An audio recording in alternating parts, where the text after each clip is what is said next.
Waves media తెలుగుకి స్వాగతం. ఆంధ్రప్రదేశ్లోని కడప జిల్లా ప్రొద్దుటూరులో తండ్రి చేత తిట్లు తినడంతో 9వ తరగతి బాలుడు రాత్రికి రాత్రే నంద్యాలకు 100 కిలోమీటర్ల సైకిల్పై ప్రయాణించిన ఘటన ఈ చిత్రం తెలియజేస్తుంది.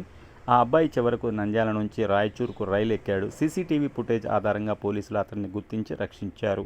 ఈ సంఘటన యువతను సున్నితత్వంపై ఆందోళనకు రేకెత్తిస్తుంది.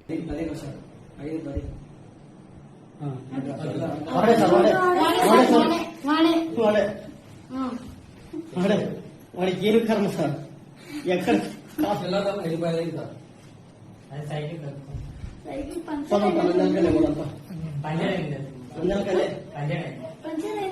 పంచర్ షాపు మనకు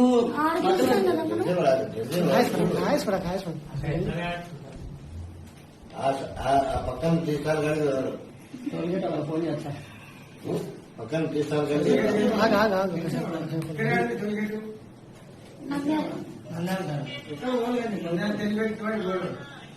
సైకిల్